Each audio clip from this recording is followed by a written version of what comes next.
buen día. Comparto realmente la preocupación con ustedes, porque realmente se está viviendo un aumento exponencial en el número de casos en las provincias.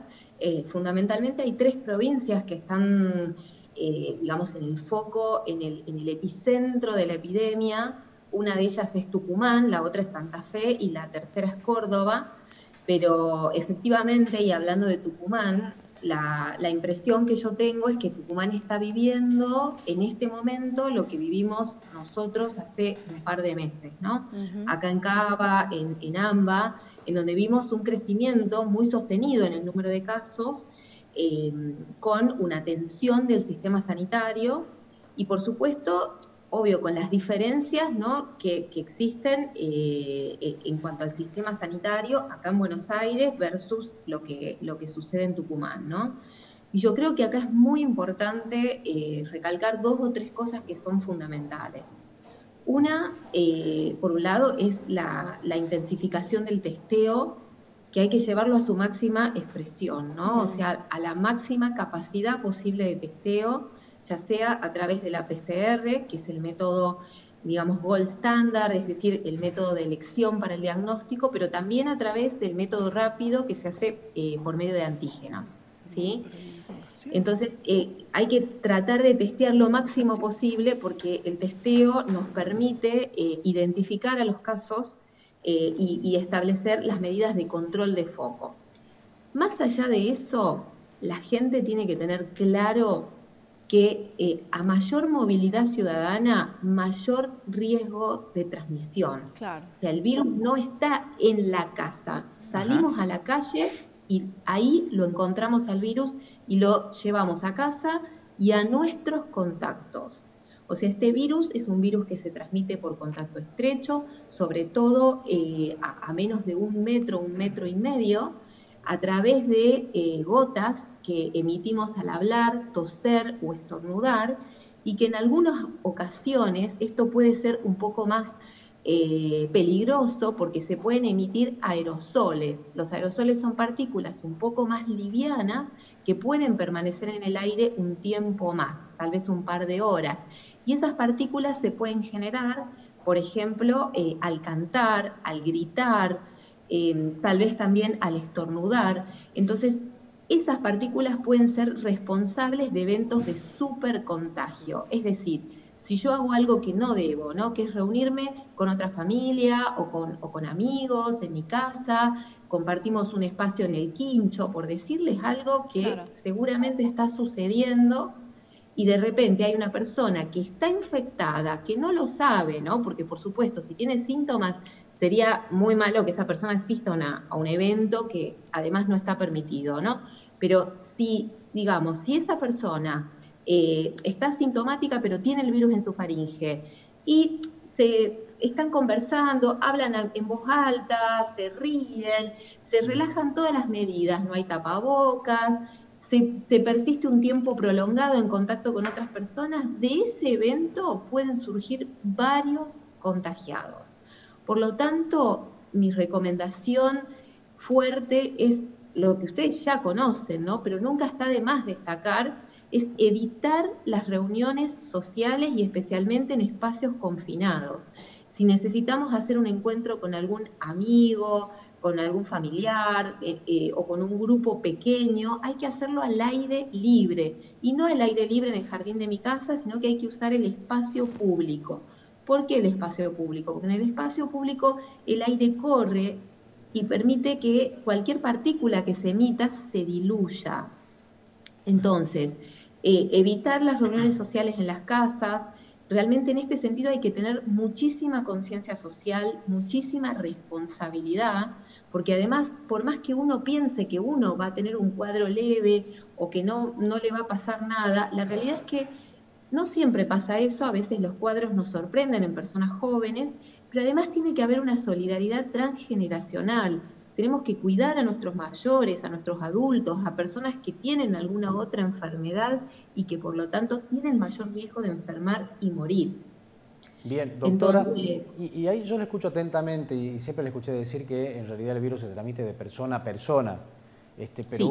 Pero si una persona que tiene COVID toca alguna superficie vamos a poner un ejemplo, un cajero automático, y yo después voy también, apoyo, pongo la mano en el mismo lugar, ¿me puedo contagiar?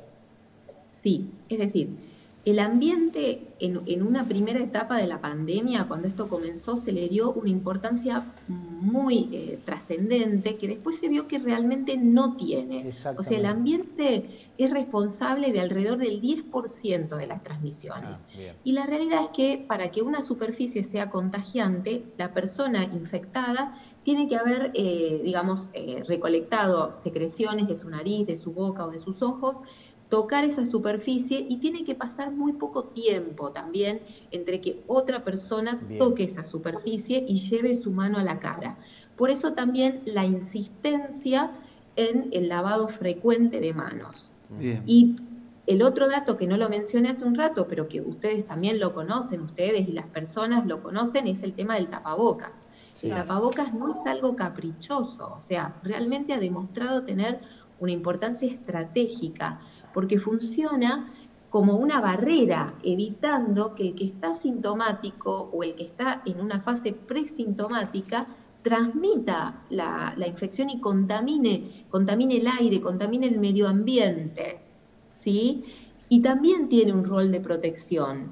De hecho, fíjense, ¿no? Si las dos personas, o sea, el que está infectado y el que es susceptible de infectarse, ¿sí? Si ambos usan adecuadamente el tapabocas, el riesgo de transmisión baja al 1.5%. Claro, doctora, entonces, sí. ¿Y este virus va mutando, su cepa, digo, es más virulento? Acá en Argentina lo estamos notando, ¿no? Como muy virulento, está actuando de diferentes formas en los distintos organismos. ¿Qué tiene para decirnos al respecto? La realidad es que nosotros podemos de alguna manera identificar dos etapas, por lo menos en mi experiencia, una primera etapa que se extendió más o menos hasta junio, y después vimos una segunda etapa a partir de julio, en donde notamos una mayor agresividad, si se quiere, del virus, una presentación más severa. Sin embargo, esta apreciación, que es una apreciación personal y que la he compartido con varios colegas también, que perciben lo mismo, requiere un análisis más profundo, ¿no? Porque también en una primera etapa nosotros internábamos a todos los pacientes, también a los leves y a los moderados, y en una segunda etapa ya pasamos a internar solamente a los que tenían criterios de severidad o factores de riesgo para una evolución tórpida. Entonces esto puede sesgar un poco nuestra interpretación. Para llegar a esa conclusión seguramente vamos a tener que apelar a los análisis filogenéticos que se están haciendo en Argentina para identificar las cepas virales. Sepamos que en el mundo ya hay identificados 6 inmunofenotipos virales diferentes. Y lo que todavía no queda claro es si una persona padece uno de esos inmunofenotipos, si la inmunidad que desarrolla frente a esto tiene inmunidad cruzada frente a los otros inmunofenotipos o no. Y eso todavía está en una fase de esclarecimiento. Bien. Doctora, otra consulta. Se decía al comienzo que nosotros al principio no teníamos muchos casos, cuando recién desembarcó el coronavirus en la República Argentina, y se hablaba y se lo vinculaba mucho con la temperatura. Decíamos, bueno, nos tenemos que preparar porque ahora se viene el invierno y el virus se torna más virulento, más agresivo con bajas temperaturas. ¿Esto es así o no? Porque en Europa, por ejemplo, hay rebrote, y el rebrote llegó entre verano y otoño. Es una excelente pregunta. No es un virus estacional. Digamos, esa es la primera conclusión que podemos sacar, ¿no? No es un virus estacional, se lo ha visto en invierno, se lo ha visto en verano y en todas las estaciones, y lo que sí podemos saber es que el invierno favorece de alguna manera un poco más la transmisión porque las personas tienden a estar hacinadas y en espacios confinados, y como bien sabemos, los lugares cerrados favorecen más la transmisión, pero también puede suceder en verano. De hecho, en Tucumán, por ejemplo, donde las temperaturas son tan elevadas en verano y en donde en la mayoría de los lugares la gente se encierra con aire acondicionado, peligroso, las ¿no? condiciones de hacinamiento van a seguir estando, Claro. ¿sí? Y además hay algunas preocupaciones también en torno a la recirculación del aire, ¿no? Con el aire acondicionado, que a veces eso también podría favorecer el contagio. Entonces realmente creo que es clave que en este momento se intente por todos los medios detener la circulación comunitaria en Tucumán.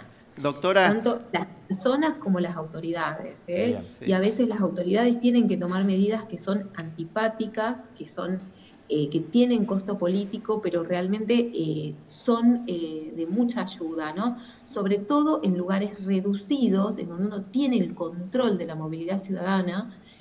Si uno hace una medida, digamos, restrictiva por un periodo corto y con muchísimo control, uno puede lograr controlar la circulación comunitaria. Doctora, bueno, acá hay un debate enorme que estamos teniendo en la provincia en estos momentos, que es acerca de la vuelta a la fase 1, ¿no? Sí. Que desde las autoridades sanitarias es como que lo están pidiendo, pero las autoridades gubernamentales, bueno, creen que hay una crisis económica realmente muy fuerte, económica y social que estamos social, teniendo. Entonces, sí, claro, es como que está ese gran debate. Bueno, usted como tucumana también que conoce nuestra provincia y que también está al tanto de los números, ¿cuál es su opinión al respecto? ¿Tucumán debería volver a la fase 1? Ay, yo creo que es muy complejo realmente, o sea, yo entiendo también esa preocupación por parte de las autoridades porque es cierto, o sea, llevamos muchos meses de esta pandemia que ha causado estragos económicos en todo el mundo, en los países que estaban en mejor situación que nosotros y en nosotros por supuesto, ¿sí? Y uno lo entiende y también hay una cuestión que tiene que ver con el consenso social. Uno sabe que la gente también está cansada del encierro, está cansada de las restricciones, también está cansada de no poder tener una productividad económica como tenía en otro momento. También están las personas que dependen del día a día, de salir a la calle a vender algo, a hacer alguna actividad que le dé el sustento del día a día. Por eso uno lo entiende también, realmente uno entiende y creo que tienen que pesar las dos cosas, ¿no? O sea, el aspecto sanitario, pero también el aspecto económico, y obviamente si ustedes me preguntan y yo tengo que dar una opinión estrictamente sanitaria, y les diría sí, volvamos a la fase 1, sería lo más seguro, pero realmente uno entiende que hay otras variables que hay que considerar y que también se tienen que poner en la mesa, ¿sí? Y claro, también creo que si uno toma esa decisión, sí, realmente tiene que ser con consenso social, porque si no es con consenso social, tiene que ser con la fuerza pública, y eso también es delicado y genera mucho malestar, por supuesto, que sea la fuerza pública la que esté en la calle diciendo no, no, no. Claro, la prohibición, la prohibición. Doctora, tengo una pregunta más casera, no sé si será tan buena como la de mi compañero Marcelo Cortés, pero le quiero hablar con respecto cuando uno pide el delivery, ¿no? Que por ahí viene envuelto en determinados papeles. ¿Cómo lo manejamos a eso, ¿no? Cuando nos llega a la casa? Sí. No, tranquilos con eso. Sí. A ver, el papel, el cartón, no son elementos que sean eficientes para mantener la viabilidad viral, ¿sí? Hoy sabemos que la persistencia del virus en superficies tiene que darse en condiciones muy especiales, o sea, son superficies lisas, especialmente metálicas o plásticas, pero lisas, y sobre las que no hay incidencia de la luz ultravioleta, porque la luz ultravioleta inactiva el virus. Entonces, realmente, todas estas medidas de precaución que se recomendaban al principio, ahora realmente se les ha bajado mucho el tono, ¿sí? Yo creo que si uno pide comida puede quedarse tranquilo, o sea, manipular el envoltorio y por supuesto una vez que uno hace eso y saca el alimento, lavarse las manos, ¿no? Eso bien, siempre es de buena práctica. Doctora. Y cuando traemos cosas del supermercado, guardarlas, sí, lo crudo lavarlo y lo demás cocerlo. ¿Sí? Bien, con todo eso estamos bien. Doctora, bien, una consulta más. A ver, con respecto a los tratamientos. Están circulando acá en Tucumán, al menos a partir del crecimiento de casos, se habla de varios tratamientos. Yo le voy a dar algunos ejemplos. Por ejemplo, el nacitral, que es cloruro de sodio, eso por un lado. Después, la ivermectina y finalmente el ibuprofeno inhalado. ¿Son recomendables algunos de estos medicamentos, de estos tratamientos?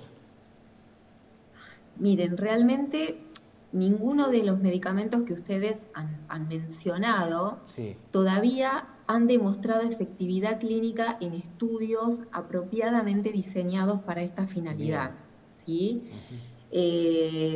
Ni el ibuprofeno inhalado, ni la ivermectina, ni el cloruro de sodio nasal. Bien.